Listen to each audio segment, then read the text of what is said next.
Welcome, Exiles, to my first lore video about Path of Exile 2.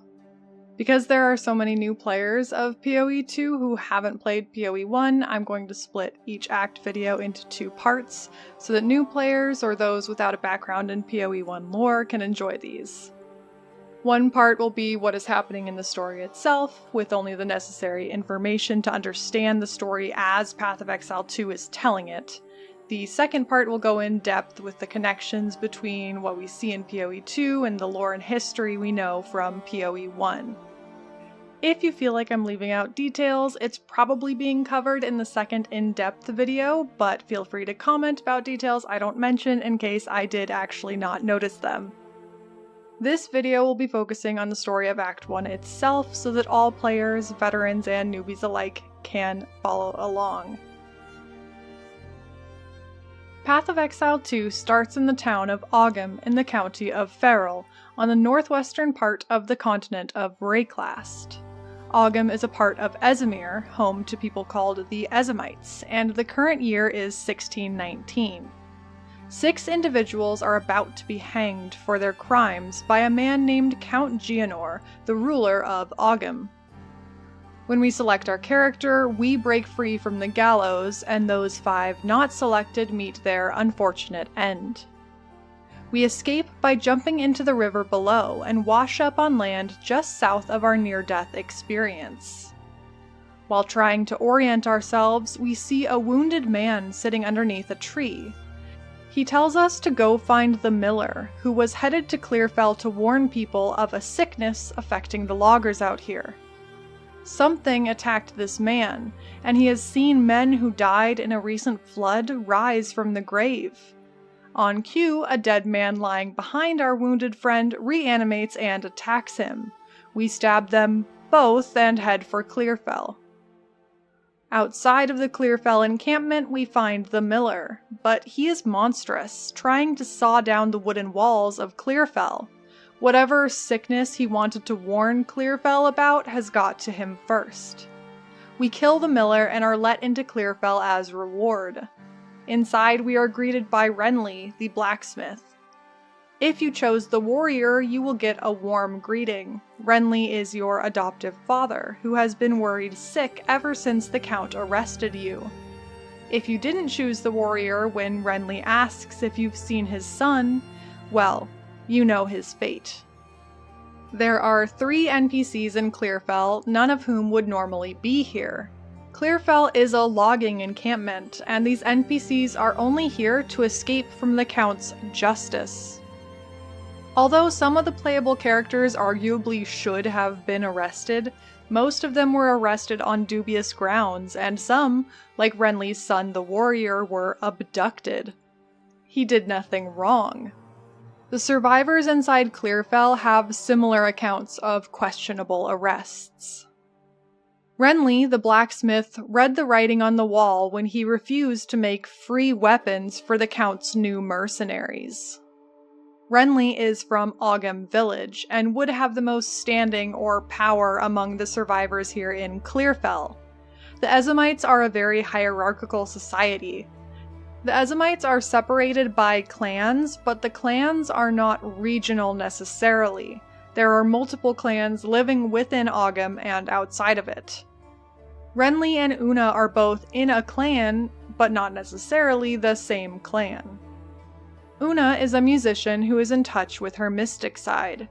She speaks about dreams, about fae spirits, and old magics. Her family lived in Ogham farmlands, so lower on the hierarchy than Renly's family. Her father was arrested for bringing in the harvest one day late while she was away, and when she returned, her neighbors told her what happened and she fled. While neither directly admits it, Una was very likely away with Finn when the arrest occurred, who was also elsewhere at that time. But Finn has been on the run from Count Gianor's justice for longer, because Finn is clanless. Renly tells us that Finn's father refused to acknowledge Finn when he was only a child, and since then, Finn has had to live among the lowest outcasts, the clanless, who are normally not supposed to speak with members of clans, let alone be away with them. Finn is also a thief with a bad reputation, although both Renly and Una seem to have a soft spot for him in his situation. The three have managed to escape the Count's orders here, but they are still terrorized by monsters lurking outside the camp like the Miller. These monsters only recently appeared. This is a new phenomenon to Finn and Una, but Renly remembers experiencing something like this when he was a younger man. Una has put together that the Count's strange arrests and these monstrosities appearing started right after Count Geonor visited the Grelwood. She wants us to investigate the Grelwood for her. On our way, we slay a giant burrowing beast called the Devourer. Devourer. More evidence of the strange affliction affecting Ogham. This affliction is called corruption, something that PoE 1 players will be familiar with. Corruption raises the dead, transforms people and creatures into monsters, and has the power to warp the very land itself. The Grelwood was once a warm and welcoming forest, but the corruption has twisted it into a dark and dangerous place. In the Grelwood, we find a strange humanoid figure cloaked in black, hanging from a large tree. We summon Una, who tells us this shade is still alive and has been affecting her dreams. She points out that the shade is not only hanged, but bound to this tree with the magic of ancient runes. Only the Count's sword, an ancient sword called Agnar, has the power to create this binding. If the Count went to such lengths to imprison this shade, maybe the shade has answers about what is happening. The modern Ezamites in Clearfell and Ogham Village don't have runes ancient or powerful enough to combat the binding runes here, but the Red Vale nearby is the site of an ancient battlefield, littered with Ezamite armor and weaponry with ancient runes on them.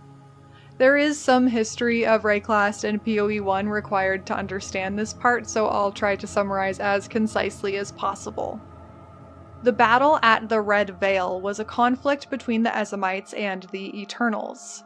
We are currently in the year 1619, and that system of keeping time was started when the Eternal Empire was founded, year 1.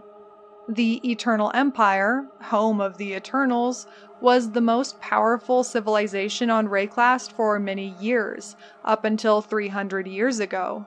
Their capital city was Sarn, a location we visit in Path of Exile 1 that is almost the center of the continent of Rayclast. The Eternal Empire wanted to expand out from the center of Rayclast by conquering neighboring cultures, including the Ezamites.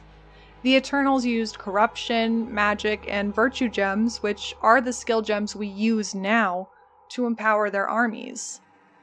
300 years ago, the oppressed cultures united to fight against the Eternal Empire, and this war was called the Purity Rebellion. The battle that took place at the Red Vale was part of the Purity Rebellion, the Ezamites fighting to drive out the Eternals who had taken over their land and enslaved their people. We find the runes we need, and Renly the blacksmith is able to forge the runic weapons and armor into spikes. We take them to the Tree of Souls and stab the runed spikes into the binding runes on the tree. This releases the shade from the tree, but all is not well. The Count also stabbed this shade with his magical sword Agnar, leaving a wound that in itself is another runic binding. Somehow the shade is still alive after being hanged and stabbed and bound by runes. This final binding can only be broken by a Count's hand, so we set off to do some light grave robbing to find a Count's signet ring. To reach the graves we want to rob, we travel through the grim Tangle. Apparently, Una and her mother used to pick mushrooms here with a nice druid named Urvid. She calls upon Fey spirits to help her open the path, and that works somehow. It's not really explained what the spirits are, or how Una can control them or call to them, but we repay her magical assistance by finding the nice druid from her childhood and slaughtering him. Sorry, Una. The grim Tangle ends up in the cemetery of the Eternals, where the Eternals that once ruled over the Ezamites of Ogham stamped ostentatious graves over the top of the Ezamites' existing graveyard. Nearby, a frantic and confused old man named Lachlan tells us that someone called Praetor Draven and his wife, the Consort, have kidnapped Lachlan's family and trapped them behind the locked gates he stands next to. We need to rummage through the graveyard anyway, so we add "look for kidnappers" to our to-do list. We find the Praetor and the Consort, and they do have the keys to the gate, but they are dead. Not only do they appear as glowing apparitions, likely revived by the corruption, but we find them in giant mausoleums dedicated to them specifically. They've been dead for some time. We return to Lachlan and unlock the gate, where we find his family, but they are also long dead, luckily peacefully resting in their graves. Lachlan, confused, flies into a rage. We must defeat him, and he drops the Count's signet ring we were looking for. Lachlan was actually Count Lachlan, and he was alive during a time when the Eternals controlled Ogham. If you read through Lachlan's dialogue or know the last name of the Praetor and Consort, Centauri, you might have already expected this twist. Lachlan told us that the Praetor and Consort were Eternals, but Eternals have basically disappeared from Wraeclast since the Purity Rebellion. Lachlan and these Eternals were all raised from the dead by the recent corruption. But this ancient count had forgotten his and his family's tragic fate at the hands of these two Eternals. With his ring in hand, we return to Clearfell. Una uses Count Lachlan's ring to break the binding on the Shade and revive him. The Shade doesn't tell us his name, but we refer to him from here on as the Hooded One. The Hooded One recounts what happened to him, which you can actually watch in the Path of Exile 2 opening cinematic trailer. Count Gianor knew that the Hooded One had the seed of corruption. He gathered a rather large hunting party to pursue the Hooded One, following him to the Grelwood. When the Hooded One is found, the Count stabs him with his sword, Agnar, whose ancient runes are able to overpower the Shade. The Count steals the seed of corruption from the Hooded One and leaves him hanged and bound to the Tree of Souls. So what is this seed of corruption that the Hooded One carried and the Count stole? It is the cause of the corruption in Ogham, and the force behind Count Gianor's newfound madness. To understand the true terror of the seed, we need another brief history lesson. The Hooded One explains some of the seed's history in his dialogue, Hunted. To summarize, 20 years ago, aka just after the events of Path of Exile 1, the Hooded One took the seed of corruption to keep it safe from men of ambition. In recent years, however, he has been hunted and pushed around Wraeclast, trying to escape capture. But his moves have apparently all been according to plan of whoever hunted him, to steal the seed from him here. The seed contained was no threat, but released and allowed to grow, it will become the Beast, a powerful force that changed the history of mankind for thousands of years. Before even the founding of the Eternal Empire, the Beast lived under a mountain, so large that its body stretched for miles beneath that mountain. The Beast spread corruption across the land. This corruption is the source of a magic called thaumaturgy, different from Una's Fey magic, and the source of the virtue gems, aka skill gems. The mountain the Beast lay under was near the eternal capital of Sarn, which was part of why the Eternals were so invested in utilizing corruption. 2 years after the successful Purity Rebellion mentioned earlier, The new leader of Wraeclast, High Templar Vol, wanted to destroy the beast, the source of corruption, so that no one could use its powers like the Eternals had. The most powerful Eternal Thaumaturge or magic user of that time, Malachi, offered to create a device to destroy the beast in exchange for Vol not killing him. Vol foolishly accepted. Malachi did not destroy the beast, he became part of the beast, causing a cataclysm that destroyed most of Wraeclast and its inhabitants. It wiped out the entire Eternal Empire, meaning Count Lachlan from the cemetery lived at least 300 years ago, if not longer. So 20 years ago, in Path of Exile 1, Wraeclast is still devastated by that cataclysm. The player character is exiled from the island of Oriath to live on Wraeclast, and over the course of that campaign, you kill the beast and Malachi. An unfortunate consequence of this is that the beast's corruption was actually absorbing divinity, its opposite force, and keeping the gods of Wraeclast asleep. The gods wake up, and one in particular, the Karui god Kitava, the Endless Hunger, is a threat to all humanity.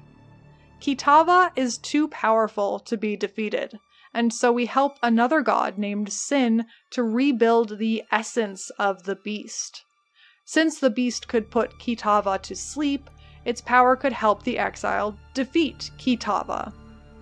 The exile and Sin create what Sin calls the Dark Ember, a small remnant of the slain beast. After Kitava is slain, it's not clear what happens to this Dark Ember, but now we know that the Hooded One has it, and has tried to keep it contained away from humanity, still a small seed instead of a beast. But now that Count Gianor has stolen the seed and corruption spreads across Ogham, the pieces come together. The seed is no longer contained. The Count is feeding the seed with the bodies of those he arrests to grow its power, grow its corruption, for whatever ill gains the Count seeks. We must kill the Count and stop the beast from growing. To reach Ogham proper, we travel through the hunting grounds. Many frenzied and twisted animals infest this land. We come across a strange ritual, a skeletal antlered altar surrounded by candles in the center of a glowing ring. This ritual worries Finn, who tells us that a while back, strange cultists came out of the deep woods whispering about their religion and making these types of altars. Those cultists had visited the clanless enclave called Freythorn, where Finn sometimes stayed. So Finn asks us to check on Freythorn. Outside the entrance of Freythorn, there is a note from the Count asking all the clanless to leave the enclave and come to Ogham, something the Count would never do before. This note is clearly a ploy to lure victims from Freythorn to feed the seed. Entering Freythorn, there seems to be no survivors. Anyone who left for Ogham is probably dead, and all that remain are cultists, either from the deep woods or Freythorn converts, serving a mysterious entity called the King in the Mists. We defeat this supposed king, but it's too late for Freythorn. We continue on. We find Una's lute in her house in the Ogham farmlands, but no sign of Una's family that fled when her father was arrested. No sign of any normal human, actually, more undead and corrupted beasts. Ogham village is even worse. The entire village is on fire. There seem to be no survivors. We can find Renly's abandoned forging tools here. With Renly's tools and Una's lute, Renly can help us salvage gear we don't need, and Una can sing us a song. I think. Really quietly.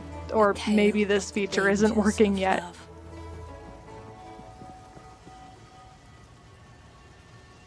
Back in the burning village, we find a Count's decree. Count Gianor has been absolutely littering Ogham with his decrees and orders, but this one shows the Count not just being harsh, but being paranoid, unhinged even. This note reads, "Your whispering and conspiring has not gone unnoticed. I see your disloyalty, I hear your mockery. Each villager must report to the manor immediately for questioning. Anyone who resists will be considered a traitor." The Count is now demanding that every person in Ogham come to the manor to be questioned about whether they gossip about him. Are people questioning the Count's arrests and possession of the seed? Or is there something else he's worried they are whispering about? Outside the entrance to the manor's grounds, we find the executioner doing some executioning. This executioner is the same one you see in the character select screen, so it's time for some vengeance. Before we can attack him, he chops off someone's head, which falls down onto the alarmingly large pile of heads below. The executioner challenges us, and once deposed, we free a woman who is next on the chopping block. This woman is named Leitis, and she flees to Clearfell. Leitis is different from the rest of our survivors. She is a noblewoman, meaning she has been part of the Count's inner circle for a long time. Leitis tells us that she and her husband were trying to flee the Count when they were caught. The person we just saw executed was her husband, Aemon. Una says that she knows Leitis, and had hoped that Leitis, having married a commoner while being a noblewoman, meant that a commoner like Una could marry whoever she wanted as well, even though she is a commoner. I think she is talking about wanting to marry Finn, the clanless, which is very sweet. Leitis has seen Count Gianor with the seed, and has seen the Count feeding bodies to it, but she has some new information for us. The Count is making some of the people arrested dig underneath the manor. They are digging until they are too tired to continue, when they are killed and then fed to the beast. What is the Count trying to dig up under the manor? Leitis speculates perhaps he hopes for proof that his heritage is actually pure. Going through the manor grounds, we pass the gallows we were almost hanged upon in the character select screen. We enter the manor, and inside there is a giant hole allowing us to see all the way down multiple floors to where the digging is taking place. The Count and Countess sit on thrones, watching their victims dig. We travel down multiple flights of stairs to reach them. On the way down, we find a few interesting things. We can see Count Lachlan's old room, with a portrait of him, his wife, and their 2 children. We also find a torture log that reinforces the Count's growing madness. He apparently believes many of his subjects have been replaced by shapeshifters. But most importantly, we find Count Gianor's journal. In this journal, Gianor worries that people know his blood is impure. He believes that Oriana knows in particular. Oriana is the name of the Countess, who Gianor has just recently married. But why is Count Gianor so concerned about the purity of his Ezomite ancestry? Renly explains that Ezomite clans usually pick a leader by their merit, but Count Gianor was born into the role. That means if his blood is impure, his leadership could come under question, as his blood was the only reason for him being Count. Even worse is the supposed source of this impurity. Gianor believes that an Eternal, the oppressors and most hated enemy of the Ezomites, is part of his bloodline. It's rich that Gianor is so distressed by potentially being part Eternal when he has made so many decisions that are reminiscent of the Eternal's culture. The Count hangs the Hooded One from the Tree of Souls, which Una tells us was originally a sacred spirit tree until the Eternals started hanging Ezomites from the branches. Gianor also shares the Eternal's obsession with the power of corruption and a willingness to enslave, torture, and kill for his own selfish gains. Apparently, Oriana is the one who inspired Gianor to question his heritage. How would a foreign woman know more about the Count's lineage than he did? Leitis tells us that since they've been married, the Count has made a scholar repeatedly investigate whether an Eternal has dirtied his ancestry, and it seems like he has found proof that he does have an Eternal relative. He has grown paranoid that everyone knows this. Oriana has promised Gianor that she can help him right the wrongs of his past, presumably of his Eternal ancestry. But what could the Count dig up from under the Manor that would prove the purity of his lineage? What could be underneath the Manor? We reach the lowest level. The once handheld seed is in a cage, now larger than a man, with an octopus-like head and tentacles. Oriana says we have the power Gianor needs, and if he kills us, Oriana will give him everything she promised. Partway through our fight, the Count asks Oriana to unleash the seed and give him what was promised. Perhaps Oriana promised Count Gianor that he could control the beast, and wield its power to crush anyone who would question his authority. It's unclear what she actually promised him because instead of releasing the seed, Oriana calls Gianor weak and escapes, taking the caged beast with her. Count Gianor, enraged, transforms into a corrupted wolf and delivers some of the smoothest slam poetry about the history of Esamir while slamming us from the fog. Eventually we defeat him, and as he lays dying, the Hooded One appears. Count Gianor tells us that Oriana has likely left for the Vastiri Desert, where she came from. With this information, we leave Ogham behind, with only a few survivors in the run-down logging encampment of Clearfell. It's implied that the blacksmith Renly will become their new clan leader, a man elected for his merit, not his bloodline. But what was Gianor digging for? Why did he turn into a wolf? How could runes bind the mysterious Hooded One? Who are the first ones? Who is Finn's father? If you're interested in these questions, all of these and more will be explored in the in-depth Act 1 lore video. For now, we must journey to the harsh Vastiri Plains and find a way to pursue the mysterious Oriana, who now holds the fate of humanity in her hands. Thank you so much for watching. It's your boy Noodle. Let me know if you like the new format. I wanted to be a bit more approachable to people who either haven't engaged with the lore before or have never played Path of Exile 1.